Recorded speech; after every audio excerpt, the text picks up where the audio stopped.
কয়েকদিন আগে আমি ভাবছিলাম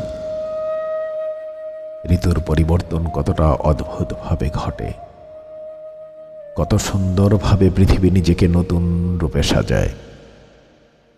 বসন্ত আসে ফুলের হাসি নিয়ে, গ্রীষ্ম আসে দহন নিয়ে, বর্ষা নামে টুপটাপ বৃষ্টি ভিজিয়ে দিয়ে, আর শীত আসে ঘন কুয়াশা আর নীরবতার আচ্ছাদন নিয়ে।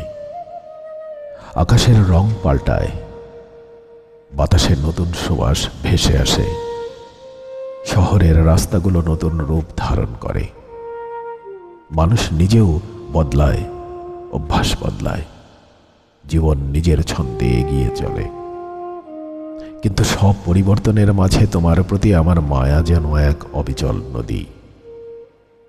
কোনো ঢেউ তাকে ভাঙতে পারে না, কোনো দূরত্ব তাকে কমাতে পারে না, কোনো সময়ের চাপ তার গভীরতা হ্রাস করতে পারে না।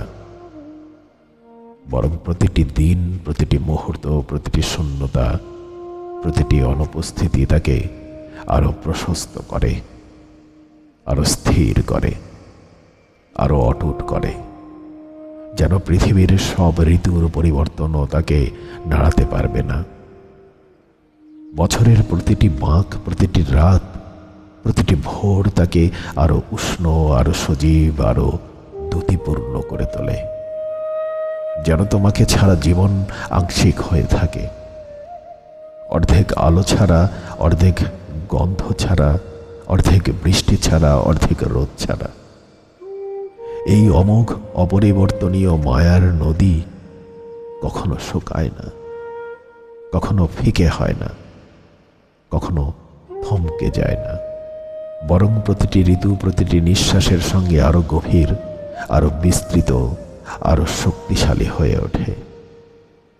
সমস্ত পৃথিবীর পরিবর্তন, সমস্ত সময়ের ছন্দ, সমস্ত মানুষের অস্থিরতা, সমস্ত দূরত্ব, সমস্ত বিচ্ছেদ, সমস্ত অভিজ্ঞতা মিলিত হলেও এই মায়াটিকে কমাতে পারে না, কোনোভাবেই নাড়া দিতে পারে না।